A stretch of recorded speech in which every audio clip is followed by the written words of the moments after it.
Recording. Okay. It's happening. This is it. Everybody, I hope you got your candy in the lobby because now we're starting the film. All right?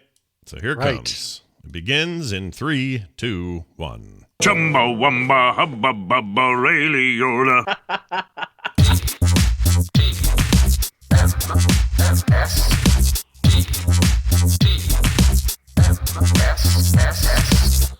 For a ghost, you bleed just fine. This is the morning stream.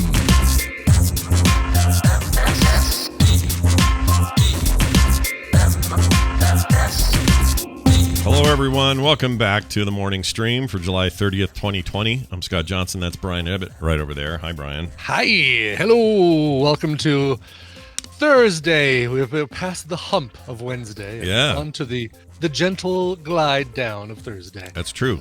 Tomorrow we got a play date, so come watch us live. It's in the morning this week, so I'll tell you right off the bat, 9 a.m. Everyone's welcome. We usually let the patrons come be part of the games first, but sometimes some of you freeloaders can sneak in as well. Exactly. There's sometimes we just can't help it, but you cheapskates get in and get to play games with us. Yep. So come on in. Just kidding. No, that's true. We are looking forward to it though. So that's tomorrow. Tomorrow at 9 a.m. Not your usual Friday. Brian's going out of town. Correct. On a much deserved little getaway. Out of town. Yep. You deserve a little time away. I had one of those moments this morning where the news is a little rotten this morning, kind of all over. We got economy news that's real bad. We got news about some coronavirus spiky stuff that nobody wants to hear. Just kind of a rotten morning full of news. My wife goes, "What do you have today?" And I said, "I've got TMS and then, Current Geek and some other stuff later." And she goes, "You could just take a mental health day," she says. And I said, "Yeah, I could. But I don't think it would help my mental health if I bailed on TMS. It's weird. Sometimes I just need TMS, right? You know what I'm saying? Like I totally know what you're saying. And I know what she's saying too, because all right, you usually by this time of the year, you and I have gone on a couple trips during the summer, spring, whatever, and we've because of that have taken a forced week off. Yeah. I should have had my New Orleans, Mississippi trip should have been done by now, and exactly. I would have had a blast. I would have had at least one Vegas trip. Next week it will have been 1 year since I went to Vegas, which is the longest time away from Vegas I've had since 1999. That's just look what have we done? I've gone twice a year, at a minimum of twice a year to Vegas since 1999, and this will be the longest time I've been without. Which, I've got the urge to go, not the urge, but the desire to go. Sure. But not so much that I want to take the risk. Sure. But anyway, so back to the thing. I think a mental health week or a couple days does sound good at times, but then I think about God, then I'm not getting in here and getting to unload all my problems and thoughts. Right. We don't get to come dump our therapy on everybody else. So we're here. And look, I'll take some time today with the dog, chill out, read a comic book. I've been reading, dude, this is weird, but I've been reading old Dark Horse Aliens comics, like Aliens, the movie Alien, that stuff. I've been diving into Comixologies. They have basically the entire thing in a giant volume. And I just started in like 86 or whenever these things started. Wow, and I'm awesome. just reading it forward, and it's really good, and I really like it, and it's a great escape, even though it's like kind of dark and, it's aliens after all. Yeah. But it's pretty good. So I'm doing that. Maybe I'll do some of that today. Curl up with the dog, get a nice tea going or something. I don't know. Could use a little all something. The Prometheus and the prequel-y kind of stuff that Ridley Scott was doing, are we done with all those, or does he have another one in the chamber that he's working on? Oh, I don't know. We should find that out. Let's see. Is there a new Alien movie in the works? Or as I wrote it, Mooby. Mooby. Is there a newbie movie in the works? In the Mooby. All right, next, let's see. Ridley Scott still plans third Alien sequel after Covenant, he says. Okay. That's right, Covenant. That was the 2017 thing. Let's see. Boy, that's not good. The worldwide gross for Covenant was only $240 million. That was a sharp decline from the $403 million Prometheus made. So it was not a successful effort. However, he still wants to do it, it says. Talks to Sky, says, I don't live in Hollywood. Blah, blah, blah. Oh, that's right. It's Disney now, right? Oh, yeah. What does that even look like? It was Fox, and now it's Disney. I guess it'll end up being... because Disney still has all of their labels that when they need to put something out that's R-rated, they just don't put Disney on it. They put something else. Yeah, like, right. What did it used to be? Like Touchstone? It used to be Touchstone, yeah. Yeah. And then, so they'll probably do that. And then anything TV-wise that's too saucy for Disney Plus or like streaming-wise, they put it on Hulu now because they own a controlling stake in Hulu. They should just create it, like call it Disney-ish. Yeah, there you go. Disney-ish. Disney-ish. It's Disney-ish. But I have a lot of questions about a lot of that sort of stuff. Like Blade is way too bloody for just Disney or Marvel for that matter. Right. So we'll see what they do. But anyway, the point is, Deadpool. I don't know what the point is. There's no point. He may There's be making no point. No. We have no point. There's no point to anybody. And by the way, I know that me going, I should take a mental health day and blah. I know there are people in way rougher states course, yes. today. Okay, I know that. That's always going to be true. Like I could have 4 crabs on my junk. I could have a unicorn horn in my back. My ear could be bleeding, and 3 of my toes chopped off. And there are still going to be somebody somewhere's having it worse than I am. You know what I mean? Oh, for sure. Yeah, no, I don't think we're asking for any sympathy for this at all. I think we're just saying, actually it'd be kind of nice to have a weekday or a couple days off and say, all right, I'm going to catch up on a couple things that require unbroken morning time. Yeah. Do we just have our days just like you guys do? We're glad to share our morning with you. That's all that matters. All right. Exactly. We are doing what we do at the end of every month, and that is bringing Gidget Von LaRue in here from down under. It's like 3 o'clock in the morning there or something weird like that.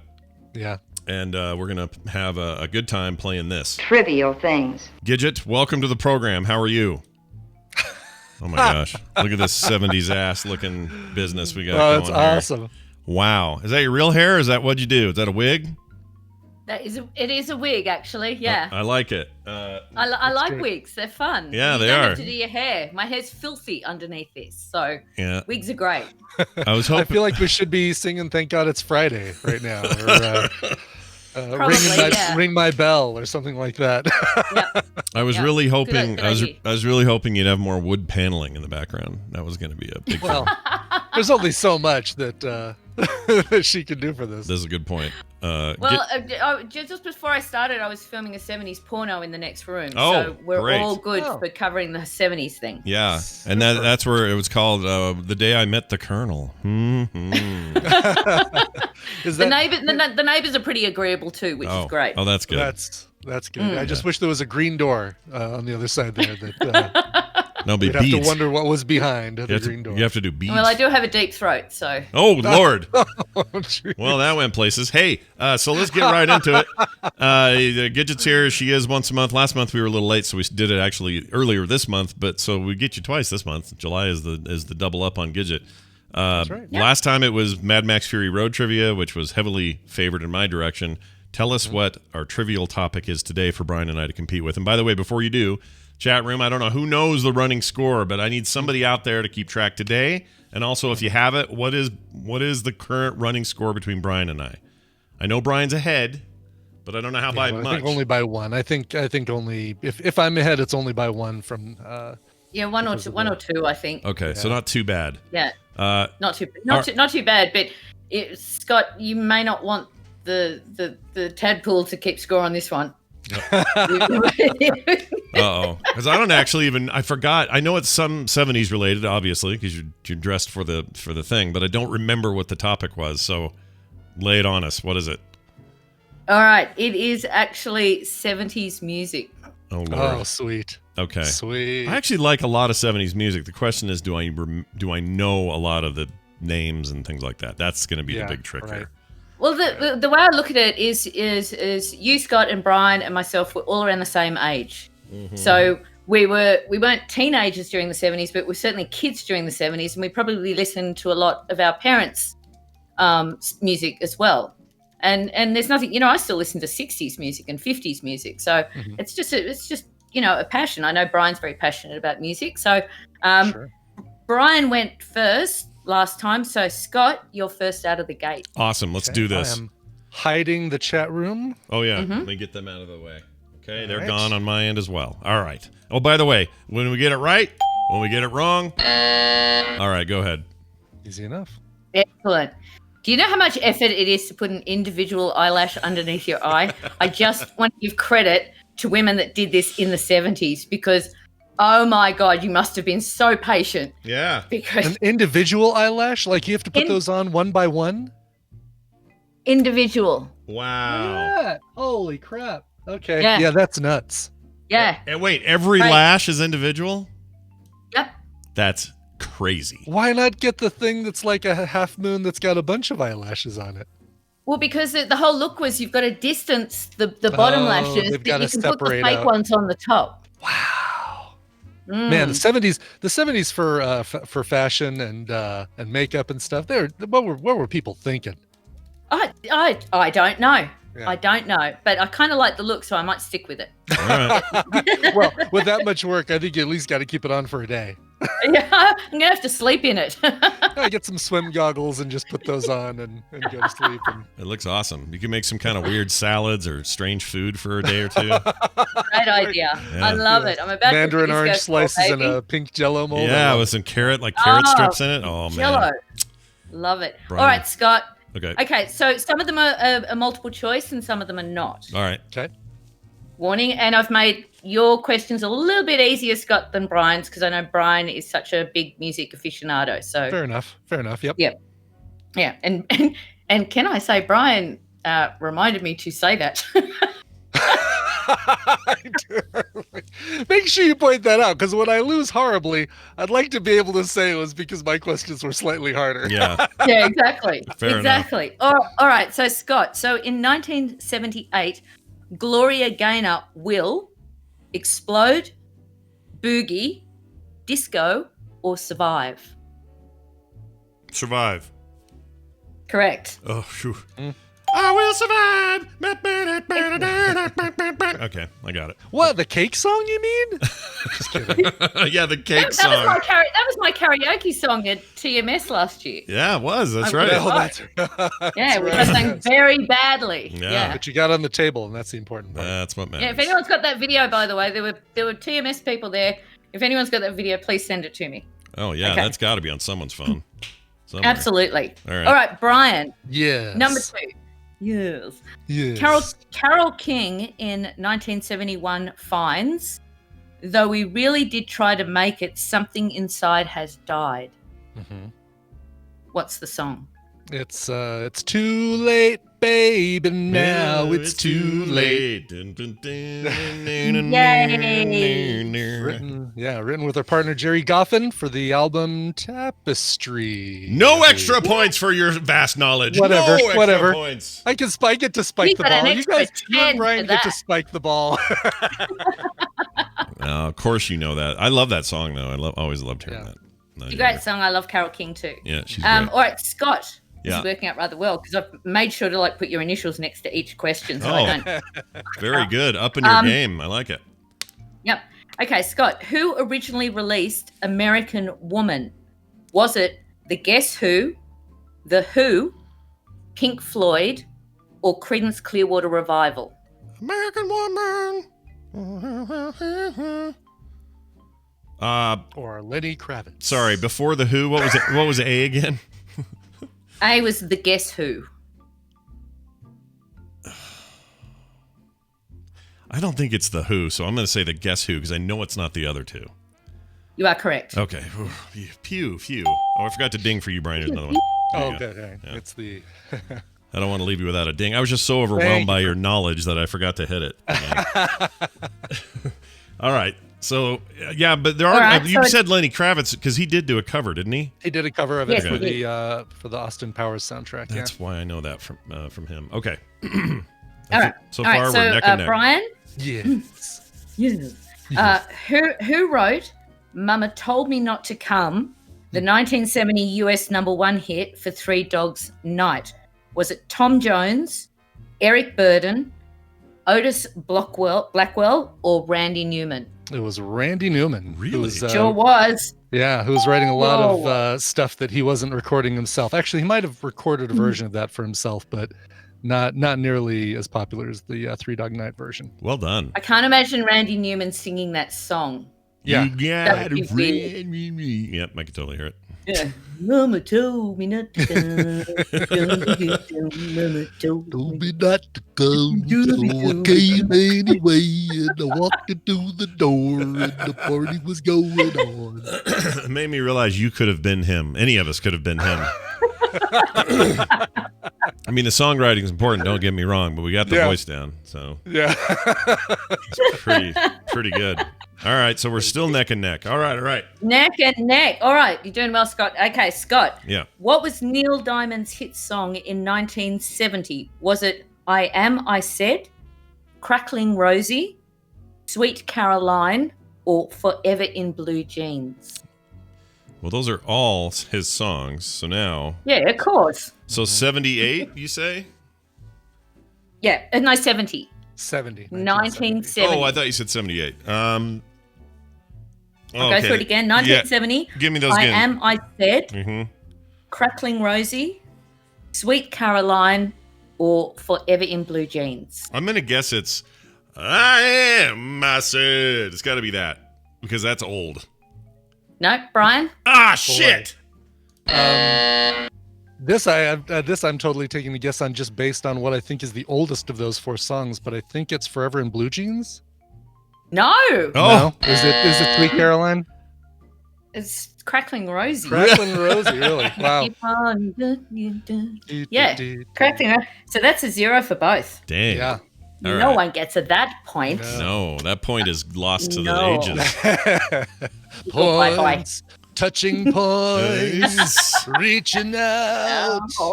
I am my point. Touching you, touching me. Naughty. Okay, so Brian.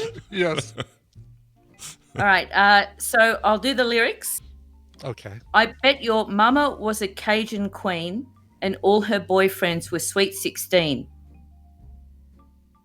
I'm no schoolboy, but I know what I like. You should have heard them just around midnight. Oh, you should have heard them just Around around midnight. midnight. Brown sugar. Who? What's the band? What's that? Band. Oh, is it the band, Rolling not the song? Stones. Oh, Rolling Yeah. Stones. Yeah. Rolling Stones. All right, well done. Good thing you ever you think- did a second verse because I could not pull it from that first verse. Yeah, I didn't either. I actually put that one in inverted commas because I was worried. I thought if I just do the first line, Brian might be, not sure. So I thought, I'll chuck that last bit in just to help you over. Yep, I appreciate that. All good. You're welcome. All right, so we're still tied, right? Yeah. No, because we had the Oh. the zero We the had zero the point zero, from but- yeah. Oh, that ends up being a Right. 0 for me and not for Brian. He just didn't get the steal, so I just didn't get the steal. you got no extra point, So but you got your Scott, point. you've got 2 points. Brian's got 3 points, but the next question is for you. Okay. Correct. You can tie things up right here. Okay. Yep. All right. So, all right, lyrics. Who's the black dick that's a sex machine getting all the chicks? Is it not multiple choice? No. Is it Shaft? Yes. Oh, Damn right. I wasn't. Damn right. I wasn't You know who sang positive. Yeah, damn right. Hold on. It's it's not what's his name. No, it's definitely not what's his name. Chef from South Park. Mm-hmm. Right. Don't say it. It's on the tip of my tongue.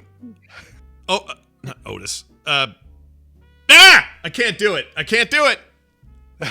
What is it? Who knows it?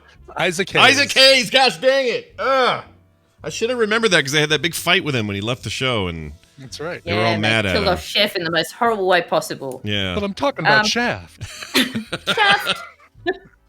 Damn right. It's so hard doing lyrics and not actually singing them. I know it totally. Yeah, exactly. Yeah.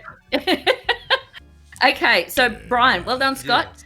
Brian, who scored the 1979 US #1 album with Breakfast in America?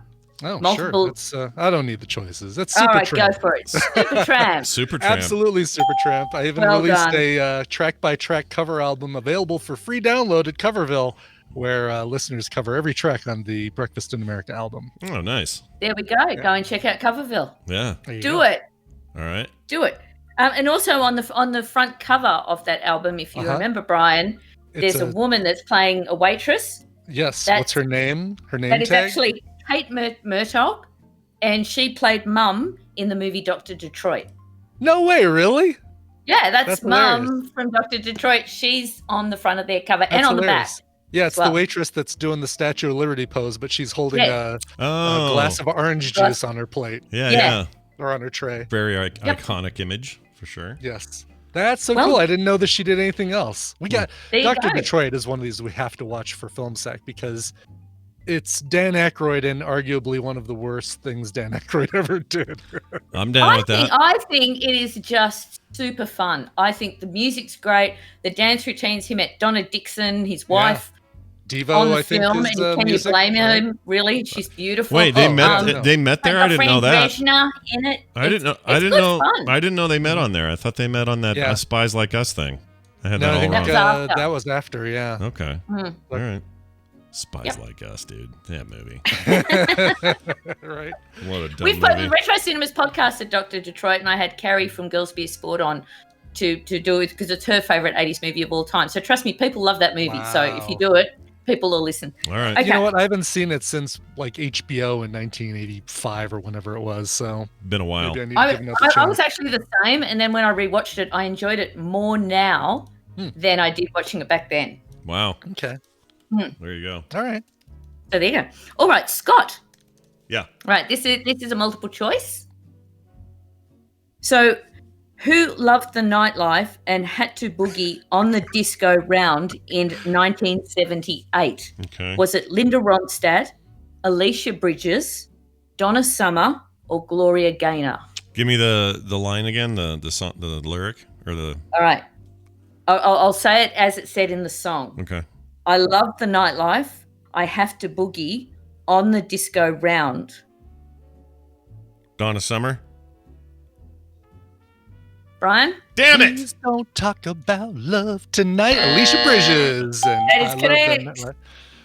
that. I don't Brian, even know who it's a that is. steal. That is an unheard No, name to That me. is because it is her only hit. I mean, she was a one-hit wonder, and that was it. I think she did it. Speaking of Thank God It's Friday, I think she even appeared and sang that in Thank God It's Friday, along with Donna Summer doing The Last Dance. Mm. That same The movie. last day Yeah. we'll love. Okay, good steal. All right, Brian's turn, and this is a Yeah. multiple choice as well. Maybe you Yep. don't need it. Who knows? Okay, so which Eagles song gave the band their first #1 single of the 70s? Okay. Was it Best of My Love, Tequila Sunrise, One of Three Nights, or Take It Easy?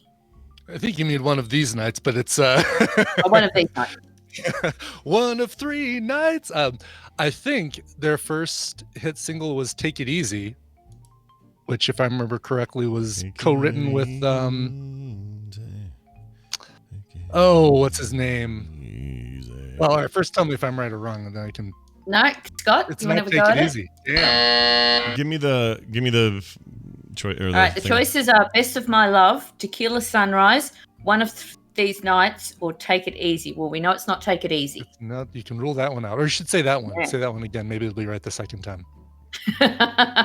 Let's do one of these nights. I think that's it. Oh, is it? Is no, it- no? Best of My Zero. Love. No, it's Best of My Love. Ah, Okay. Yep, John I could've Henley was sworn- the lead vocals. It was on March 1975, Best of and it was on the my album love. On the Border. Whoa. That thing is Wow, so like I- not the Eagles the way I think of the Eagles. It's such a weird song. Yeah, I thought "Take It Easy" was their first single, so maybe not, or maybe that just didn't get as high as I thought it was supposed to. Take It Easy sounds like I some. saw them live in Hawaii, and Scott, you were talking earlier, and Brian was as well, about like missing out and suffering. Well, I should be in Hawaii right now, and I'm not, and I'm not happy. Yeah. Yeah, because that was Oh, a well. regular trip for you too. That was something you do. Yeah, twice, 3 times a year I go with my mum. Jeez. Wow. Anyway, I'll get over it. All I'll be all right. All right. Okay, so that was number 10. I have got, and you guys are, hang on a minute. I can actually sort this out. So, Scott, 1, 2, nothing for that. 3, nothing for that. So, Scott is at 3. Is that correct? Tadpool. And Brian is 1, 2, 3, 4, 5. Brian's 5, but we can do a quick 3 questions if you want. 3-question time maker. We're getting to it. Not a Let's do tiebreaker, it. but a time maker. A time Sure, why not? maker. If you've Let's got have a them- time maker. If you've got Yeah. them written, let's do it. Yeah. Just still All right, trying to remember all who the right. guys So that first thing- co-wrote. Oh man! All right, go ahead. Okay. All right. What did the Beatles tell us to do when you find yourself in times of trouble? Mother Mary comes to me. Is this a jump in and say it? Yep. Let it be. Correct. That's an easy one.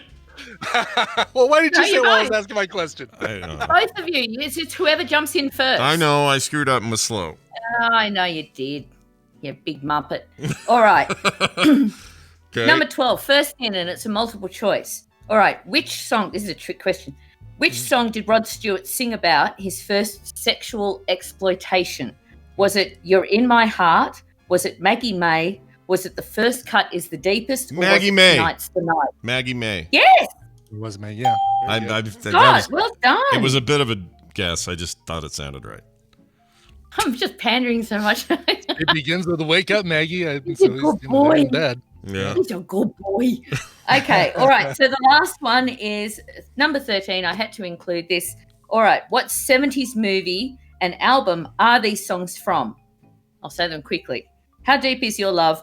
More Saturday Than a Night Woman. Fever. Ah, Yes, damn it. Brian. He had you at How Deep Is Your Love. Well done. Yeah, exactly.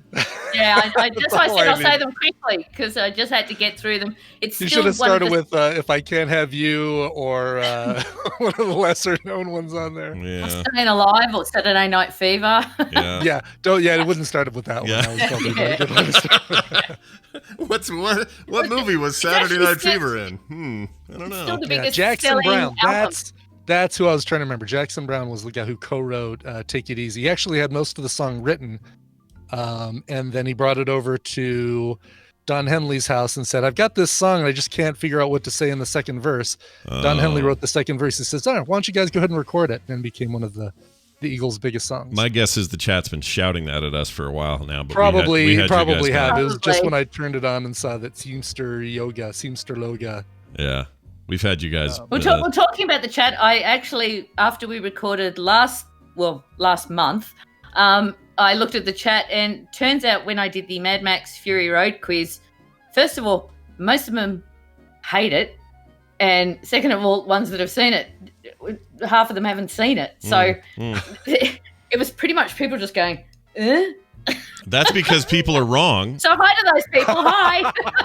It's because they're wrong about everything, and they need to go reevaluate their lives, because Mad Max Fury Road should be on the tip of everyone's tongue in I these completely troubled agree. times. Wow, that was great. All right, so that puts Brian ahead once again, distancing us I'll write by this down now. 4-2, right? Scott lose- 4-2 overall. Scott losing, Yeah. Brian winning. Yeah, I think it's 4-2 overall. Brian, well done. You've retained your Thanks. crown. This one just felt like it was so even with me getting slightly harder questions, it feels like it was skewed in my direction anyway, just because of the content. It would be hard to write Yeah, but Mad Max Fury Road was for Scott last time. That's so true. exactly. See, there we go. you know, So, I'll try and make it a little bit challenging for both of you because I'm thinking of doing music from the 2000s. Whoa. Oh, that actually would be. Because I've got this That great actually would purple probably wig. be more in Scott's wheelhouse. It than might mine, too, actually, so. yeah. I Yeah. paid more attention to that era than I think Brian did. Even though that era sucked, it's not great, but I'll still come to the table with it. All right, well that's great. So we'll do that in Well, August. In the Yeah. meantime, Gidget, tell people Thanks, guys. tell them where they can get Thank your you. show and where to find more of you. Oh, you can find more of me at the Retro Cinema Podcast. We do an 80s movie podcast of movies we loved back then because I'm old and that we still love now. We've just done our top 10 80s teen flicks. So that's available if you just go into Google and type in the Retro cinema. And also, happy birthday, Arnold Schwarzenegger. Oh, yeah. It was today. Right. Oh, that's awesome. What did Yeah. he turn today? 60? 70, 70 something. Oh, geez. Yeah. Okay. He's older than that. Yeah, he's still Christopher Nolan fit. turned 50 today. Whoa. Christopher really? Nolan. He's our age? Christopher Nolan. He is our age. Cool.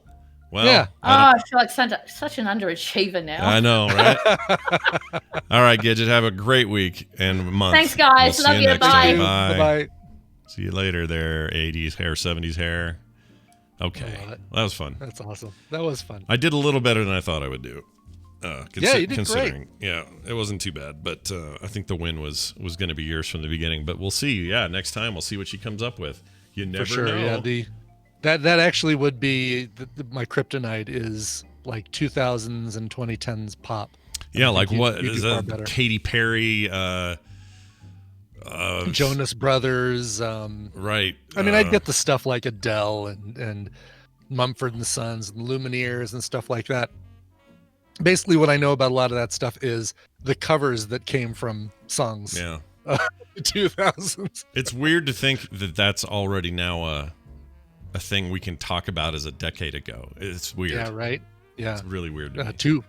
I'm sorry. almost Yeah, two decades. total decades ago when it started, and that's just Right. weird. Mhm. I don't like thinking about that. I don't either. So instead, I'll think about this. This is the info we've been waiting for. Time for the news, brought to you by. Brought to you by Phoenix Pearl Tea. Check it out, phoenixpearltea.com. Check out the There Will Be Dungeons teas. And if you're really hankering for it and you're a TMS supporter, get the TMS level on Patreon and get tea delivered to your house every month. That's right. It's Phoenix Pearl Tea. Yep, phoenixpearltea.com. And in this mug, it's not there now because I drank it all. Just the dregs are left. But I had a Phoenix Pearl Tea blueberry matcha this morning. Oh, it's one of my favorites right there. It's very good. So good. I started that. I thought of that ad just as you were playing that song. That is like, oh, is he going to ask me to come up with an ad for before the news? All right, I'll do that. Yeah, I had a blank today. I didn't know what to put in there, and so well done. You did it. You you improv'd properly. People won't even know. Well, now they will because we told them, but they would have been none the wiser. Well, you got to let them behind the curtain. Meanwhile, I'm going to put the last bit of my coffee into my ember mug and let it heat up to 135 degrees. That's fantastic. So that's still working for you. You're liking it. It's, Yeah, this new one, no hairline cracks in this one. Did I tell you that I had to take it back because the one that you did say something about something was wrong, or I can't remember, but I didn't know that they'd already gotten it back to you, so that's great. Well, I just took it back to Starbucks and exchanged it for. Oh, it wasn't Amazon. It was Starbucks. That's right. Yeah, it was just Starbucks. I getcha. By the way, I ordered an SD card from Amazon because I had an SD card go bad in a camera, and got a good deal on it, so shipped it. And it's about the size, as you know, of like a postage stamp. And it came in a box this big. Yeah, it is kind of ridiculous. What the heck, dude? I was going to show you. Remember, we were talking about the 3D print that I was 3D printing the case for that my Raspberry Pi 4. Yeah, let's see. This is the final case. Oh, yeah. It's the final case now. Oh, look, it's got like posts and everything. That's cool. Yeah. Little vent. Yeah, that's all 3D printed. And there's even a fan guard in there and stuff. It's, a fan holder. So you got your media server now. That's great. Got my media server. Actually, I think I've decided I'm going to use this as a 3D print server for the Ender, because I've got one for the BQ, and you can't use the same Pi for more than one 3D printer as a print server. Okay. So it's kind of ironic. The thing that I used to print this will now be served by the thing I printed. Oh, weird. Yeah. That's some Inception. Who needs Tenet when we have this? That's right, exactly. Take that, Christopher Nolan. Keep pushing that movie off. We're good. Okay. That's right. Pet chameleon. Sometimes people have them. You put them on a rock and they suddenly kind of look like that rock a little bit. That's their whole deal. Well, somebody lost a pet chameleon 8 months ago and then found it again. Oh, it's like karma. Yeah, it was dead and dried up. No, it was alive. After the top of his screened enclosure caved in, Pascal, the chameleon, escaped into the wild undercloak of the darkness, eluding capture and hungry predators during an 8-month Indian Harbor beach adventure, according to News 6 Partner Florida reported yesterday. The small, slow-footed lizard, I love how this is written, was finally captured this week near Ocean Breeze Elementary. Roughly 1 mile as critical clues were gleaned. Whole mile away. Yeah, a whole mile away. They got critical clues gleaned via photos, messages, and updates posted in the Nextdoor's app Lost and Found section. Quote, these power lines right there run all the way through the Indian Harbor Beach, says Pascal's owner, pointing at the utility pole near his apartment near the dunes. So I'm guessing through the winter and the colder season, he was using the power lines and the transformer as a source of heat to survive. And then he would find a cable that came down to people's yards. On Wednesday, Lombardi, this is the guy, said a woman on Dorado Way, a short residential street near Ocean Breeze Elementary, contacted him and reported she had spotted Pascal, quote, in a monsoon of brush and greenery. I almost said shrubbery. Shrubbery. He and his wife Ashley drove over and retrieved their missing chameleon. He was perched atop a branch. She says, "I'm excited to have him back. I'm very excited. I love him. I absolutely love reptiles." This is what Ashley, his wife, said. So there you go. A happy ending for people looking for their damn chameleon. There you go. I love the fact that that this gets clickorlando.com. I'm actually genuinely appreciative of a story that doesn't have anything to do with COVID, doesn't have anything to do with the presidential campaign, anything like that, politics, nothing. Just a chameleon that went a mile in 8 months. Yep. But then traveled into all of our hearts. That's right. I mean, that's why I picked it, because I thought we don't get enough of these. So here's one. Here's a nice, happy story. But here's one we can make fun of. Okay. Kalamazoo County Sheriff directed decutives, but I did not shoot the decutive. Sorry. Directs his detectives to investigate a message calling him fat. Oh no! Somebody called him fat, and he's like, "Get on the deal, there, Detective Billingsley." West Michigan Sheriff sent detectives to investigate a Facebook message he received calling him fat. I don't think that's how you're supposed to use your authority, but whatever. No, yeah, that might be abuse of power. I'm just saying. Feels like it. The incident report obtained by News Channel 3 through a Freedom of Information Act request revealed that Kalamazoo County Sheriff Richard Fuller directed his investigators to the home of a man accused of sending the message. While no crime occurred, the report showed Fuller sent detectives, not deputies, to talk to the man accused of sending the sheriff the message. Quote, you are a fat... I assume that's ass, because it's a dash. Could be asshole, but it's only 2 dashes, so sure. Yeah, I don't know what protocol is on that. You're supposed to put the whole thing and then just... looking at later on in the same message, there's a B with 4 dashes. So yeah, they are using the dashes. It's a game of Wheel of Fortune right here. They've got before Vanna White turns over the S's. Yep. Then we've just got the 2 spaces right there. I'd like to buy a vowel. Is there an I? Says you are a fat... 3 eyes, that'll cost you $250. Oh man, I saw an episode of that Brickleberry cartoon I was telling you about where they kidnapped Pat Sajak. Oh, it was bad. That show having some health issues. Is right? he? Oh no, is he all right? I don't want him to be sick. What's going on with Pat Sajak? Hold on. Am I mistaken? Well, maybe he did and he's over it now or something. Could be. Wow, Pat Sajak is 73. That's crazy. Crazy. He was sick for a while. He's good now. There we go. Emergency surgery for a blocked intestine. Yes, he had a big letter jammed in there, like a O or something. I'm not thinking of Trebek. I am fully aware. Well, yeah, we know Trebek is ill. We know that. Yeah, we're quite aware. But I think Pat Sajak. I remember Pat Sajak was ill as well. But what if it was a big D or an O or like a T or something that was jammed in his colon? That'd be pretty good. That's not how it works. Isn't that how it works? They don't little eat letters? plastic magnetic letters that fell off the fridge and he swallowed one. No, like a big full-size one Vanna White brought over or something like that. They're like big panels. Yeah, eat this, Pat Sajak. Eat this giant letter. And he said, sure, okay, I'll do it. I like that his Twitter account is game show host, icon, former sexagenarian, gated community activist. Wow, that's great.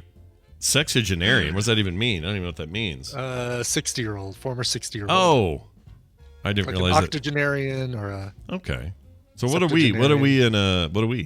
We are quintagenarian. No, what is the? What's is 50? Quintagenarians? Quintuplets is 5. It's 5, yeah, but so it's not. Is it quintagenarian? I know quint means 5, but is there a different one that means 50. Quentin Tarantino. Pentagenarians? Okay, pentagenarians. Pentagenarians. That's Pentagenarians. cool. We could get like devil worshipy and stuff. Because pentagrams. That's cool. Well, we need to make sure that our officials over in the Quintagon get working on this right away. And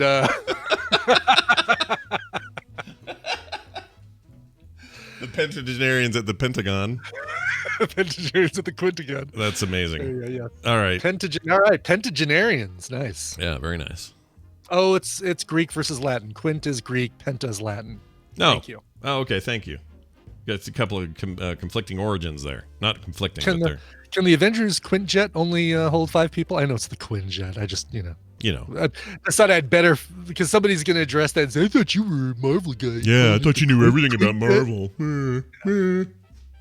Man, I'm into comics right now. Something happened to me the other day. It was, you know what it was? It was watching that Batman. Steven Schleicher. Well, it's that, but I think it's because I watched that movie that. The Justice League Dark. You know, I tried watching last night, and it's not as good as I was hoping it was going to be. Was that Teen Titans Judas Contract? Oh, it's not good.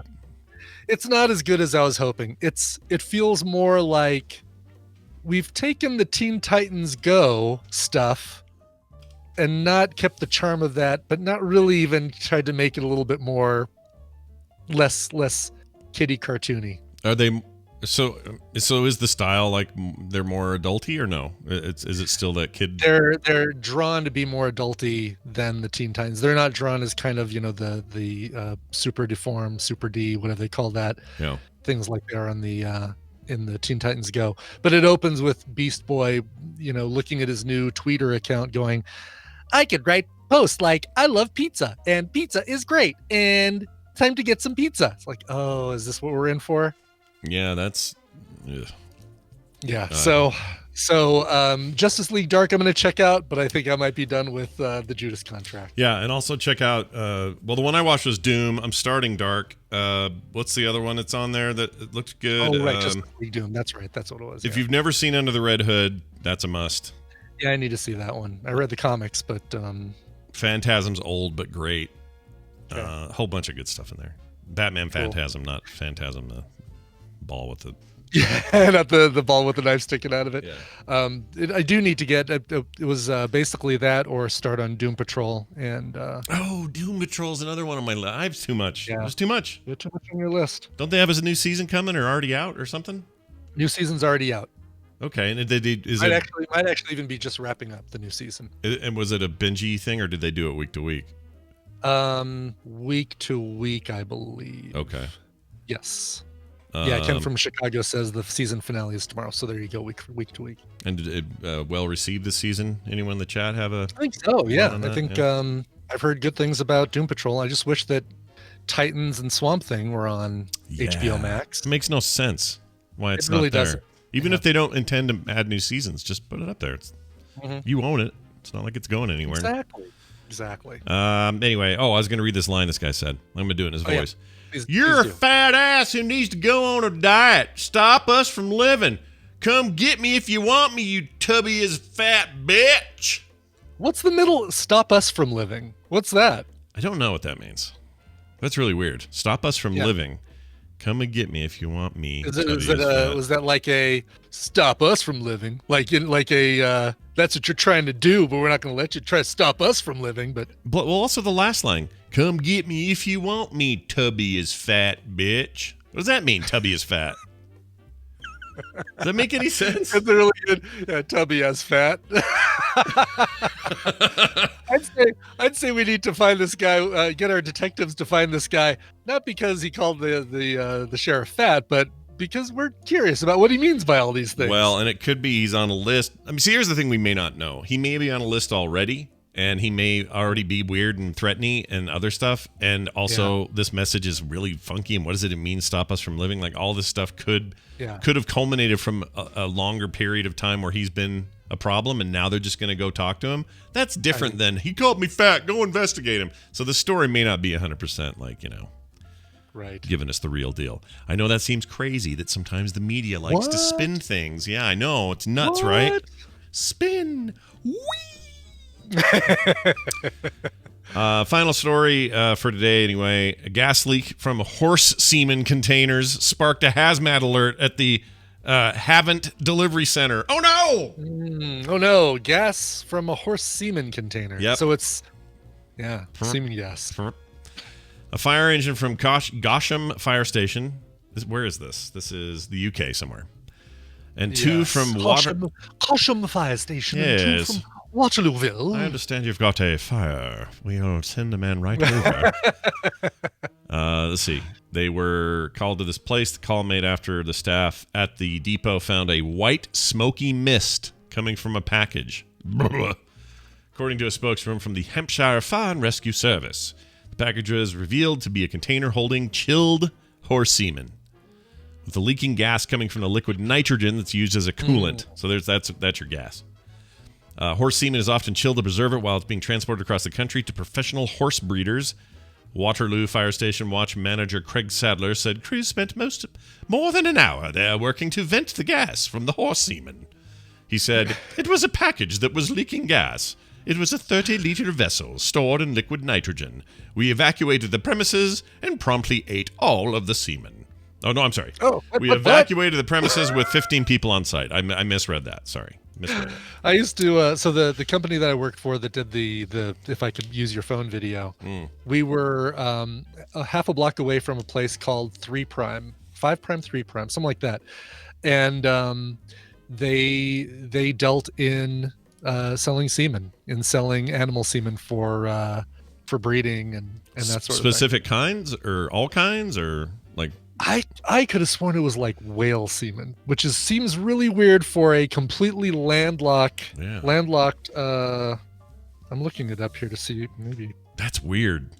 It is, yes. But I could see if there's some endangered thing going on and they have them in captivity. I mean, maybe it makes sense. I don't know. Yeah. So 5 Prime, 3 Prime are. Oh, that's a DNA reference. I didn't realize that. I didn't either. But yeah, I am not seeing the company anymore because I was curious as to what they sold, but yeah, don't know. Anyway, but they sold that and thought it was really weird, but never smelled any gas coming from there, so I guess that's good, right? That is good. That's really good. If I owned a semen storage company, I can't tell people I can't say it. Here, Brian, I'll put it in chat and then you can laugh at it. This is what I would call my company. All right. Okay. There you go. Jeez. Okay. See? You can see why I wouldn't say that out loud, see? I can, but now it's like, now we're doing this thing where it's like you and I have this little secret. Yeah, we got our that, secret. I like it. Let's do this. We got our own little secret. No one knows about it. You guys don't know. You can't figure it out. Well, I'm not typing it in Twitch chat. Y'all are going to have to just live. They're gonna assume, like they're gonna make assumption that's gonna be worse than worse. What you've actually typed in. Way worse. You're not kidding. Yes. All right, taking a break. When we come back, we're gonna be with my sister and talk about stuff in the world. So last week she put out a request for a bunch of you who are parents and concerned about sending your kids to school this year and what your plans are going to be, that sort of stuff. We've picked one out of the many, many, many we got. So I just want to early and up front here say thank you to everybody who sent those emails. We've picked one we're going to work from. We'll do that after the break when Wendy gets here, and we'll talk all about it right after this song that Brian has prepared for us. Yes, I'm excited about this because this is one of my...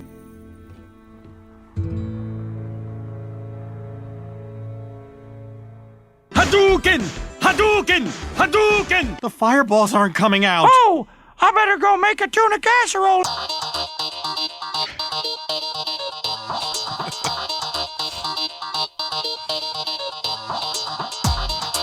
The morning stream. Hit the road, Buster. This is where you get off.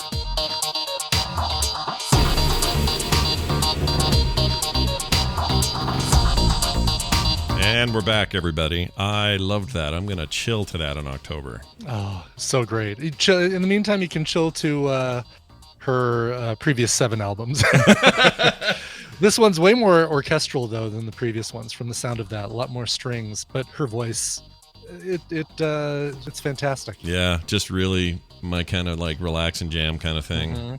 In fact, I may do that today while I got a whole bunch of art to do today that I got to get done for people. Forget about mental health day. I got to freaking draw. And This is what I'll listen to. That's what I'm going to do. There you go. There you go. Well done, Brian. She's good mental health music. Yeah, feels like. Katie Malua is the artist again for those who like the back announce, and I should do the back announce. Brand new album is called Album Number 8, comes out in October. That song's called Airtime. Katie Malua. Larry Manure. Got it. Nailed it. Great. Now she will never send me any more music. Yep. That'll be the end of that. All right, we're going to bring Wendy in. I assume she is around because I talked to her this morning. Or no, was that last night? I don't remember. Hi, Wendy. How are you? Oh my gosh, hi. Hi. Oh, did we scare you? You all right? gosh, my volume was really high and I didn't know it. Wow, that's all right. Listen, we're here to help. Hey, everyone. That voice is the voice of my sister. This is her theme. Everyone knows it's Wendy. Blah, blah, blah, blah. Yeah, and she's here again, as she is every week, to discuss the matters of the heart. No, to help people with their real problems. She's a real therapist, professionally and otherwise, and like our... Like with our family, some of our immediate family, she does therapy for free on Thursdays for all of us. So thanks for being here, Wendy. It's always good to have you. How are you guys? Do you ever feel like anybody in the family is like, do any of us ever call you and go, so Wendy, I've been having these recurring dreams about... Yeah, I mean, I don't really do that to you, but does anyone... No, nobody does. Okay, good. Good. It's great. Like extended family, yes, I get that. Yeah. And they're usually like asking me to refer them on to someone else or Sure. you know that kind of thing. They're you know People getting referrals from you is a pretty common thing. Yeah, very common, very common. And I'm happy to talk through anything with anybody, and then I usually just say, well, here's how because it's hard to find someone and navigate your insurance and figure. I mean, we have not made that easy for anybody. No. And so, yeah, I usually spend a lot of time walking people through that. If they're too closely connected, of course, I can't work with them. So they sometimes they'll be like, I mean, I know you're my sister-in-law. And I'm like, no. Oh, I see. So what is the full the minimum removal level? Like, is it like like the sister of my sister-in-law is fine. Oh, all right. So once removed, basically. Once removed, at least. Like if I'm going to just see you at a family function, and it's peripheral, and maybe it's once every 10 years because you know maybe. Yeah. But if it's like you're in the immediate, then no, because it just can't be. So you're like those doctors at those family reunions where somebody comes up and goes, "Does this look infected? I know you're a doctor. Just take a look at this." Right. Yes. Yeah.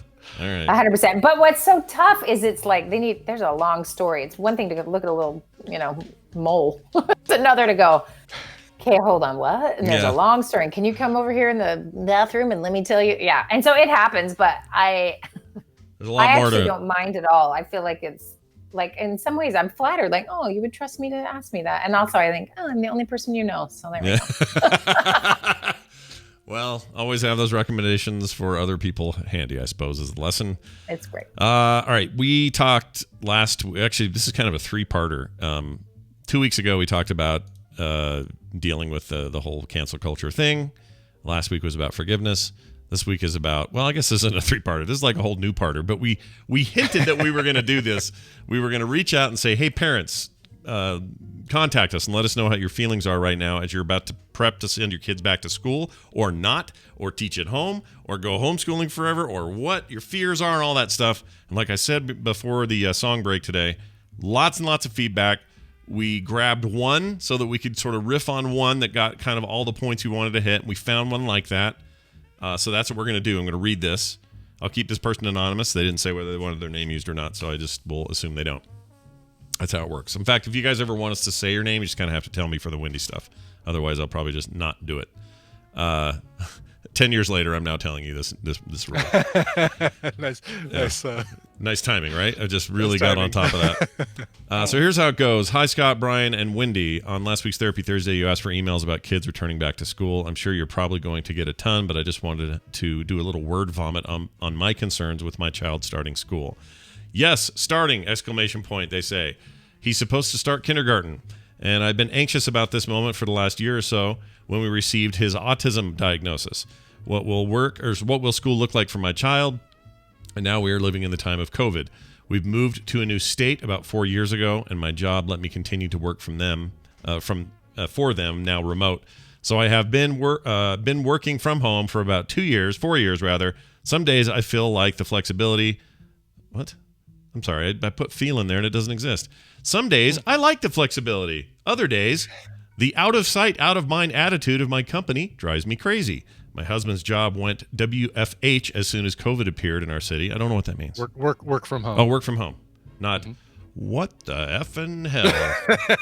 Right, it's not WTH. All right. And we were given the option to switch my son's therapy to in-home services. So, since about April, we have been all home. We have groceries delivered, and we are pretty much going nowhere. The only people I see is my son's therapist. Now, school is starting, and they are giving the option to do in-person and remote learning. As much as I would like for my son to go to big school, in quotes, as we've been calling it, I just can't justify it. It is totally at odds with how we've been living these last few months. So I am now going to try to do remote learning with my autistic 5-year-old. While I am working, I only work part-time, but it is still going to be a juggle. Also, my husband has sleeping issues / often works late at night, so I am the main parent in our household. That's a little concerning, but we'll get to that in a second. And it's very overwhelming. A lot of parents in my special needs groups are concerned about the lack of socialization for their children. It makes me feel guilty that my son hasn't seen another child since March. It feels like no matter what decisions are made, there will be guilt. As one of my friends said, it's the Kobayashi Maru. It's a Star Trek reference. Just a few of my thoughts. Thanks. Love the show, though. Okay. So let's unpack this, Wendy. We can talk about their specific situation, which has obviously got some special needs attached to it. Or we can, well, I would probably rope everybody in because they're going to be people like your household. You've got all school-age kids and you're trying to decide what to do. So based on this email and kind of the general heft of what we got, how do you want to unpack this? Well, and we'll get to specifically what I think might be helpful for her because it's first kid, first year of school, special situation is going to be a little different than the kids have been going to school for a good while and they already know what it is. They know what they're missing. And all of those things, which are all of my kids in that sort of situation. So, but let's just first back out of the entire thing for a second and talk about what it feels like to be a parent of kids right now. So this is going to summarize. I don't know if every kid would articulate it this way, but my 8-year-old the other day was, crying for a while. He's a bit of a crier, and he cried and he cried. And I couldn't quite get him to tell me what was going on. And at one point he says, "Mom, you just want me to stop crying so you can go back and do whatever you need to do." Like, oh, crap. You're right. Send a therapist. Yeah. So he caught me and I admitted it and I said, "You're right. I didn't quite expect to spend my Saturday listening to you cry for 2 hours." And I stopped and I reoriented and I apologized and I said, "No, I really want to listen." And so I sat there it was a while. And he finally just started saying, it took him a minute to get his engine going to say the things, but it was a lot of, "I hate this. I want to be with my friends." It's all the stuff you could imagine, right? And he says this, he goes, "COVID it's not what," he goes, why does COVID have to be in my life, in my young life, is what he said. Wow. Like, I can handle it later, but my young life, this is not good timing, is basically what he said. He's hearing something like that on TV. Like, think of these kids and experiencing COVID in their young lives. In their young lives. Like, yes. Oh yeah, I'm using that. My young life. Yeah. It was very like, whoa. And so, what do I say? What does any parent say? And here's the thing. So there's two things in this story that I think are relevant to all parents, especially if you're trying to work and or there's both parents at home working now, or there's a job loss. And so your energy and your thoughts are all over the map and you're stressed, like no matter what your situation is, employment wise as a parent, you're stressed out. So even if you've just been like a stay-at-home parent all this time, you're now like the teacher, right? So you now have a job you never trained for. So like there's all these, everyone's in a different place, but everyone has this overwhelming pressure on them. So he points that out by saying, "You're not really listening to me because you have other stuff to do." And that's real, right? Like I got to do my job and I got to make sure everyone's safe psychologically and physically. And like, so it's just a lot, right? So he senses that. And that what he's saying is, you can't actually be here for me because of all of that. And that is the conundrum we all find ourselves in, is I can't actually be the parent I am supposed to be being, and I want to be, and maybe I even am capable of being, because of the circumstances that are so out of my control, for the basic reason we all feel that it's out of our control, but also for whatever individual reasons we have for why it's out of our control. So we have this dynamic where we're stressed, our kids feel it. And I'm finding my friends who are anxious generally, and have always been anxious, it's really hard for them to not spread that anxiety everywhere with their kids, because, they would have a break before, or they, the kid could be at school while they dealt with their stuff, or they just, but instead now it's just sort of everyone's swimming in the same soup. So you have all of that happening. And then there's that second piece he brought up of just how unfair this feels. And so he's a kid who's been to school and loves it and thrives there. And that's not every kid, right? But that's plenty of kids. Yeah. And even if they didn't, they're now wishing they could go and just give it another go because they're so sick of their house. Anyway, so you've got those dynamics happening in some form or other for everybody out there. And here's this sweet little boy who's supposed to start school. And we have this expectation of what school was going to be. We have that kind of naturally because we all went to school, maybe. But then we get the diagnosis of autism, and now we're in question territory. We don't actually know what school's going to look like. We're hoping it's a place where he can thrive. We're hoping he's going to get the services that he needs. But then we lay on top of this, it's really iffy if it's going to work well, and or he's safe, and or should I, So the question boils down to sort of each individual's predisposition, I guess, before this even happened, right? Mm-hmm. And this person doesn't maybe say they don't get into what the kid's disposition towards school is at all. Yeah, no, I mean the parents' disposition. Oh, I see.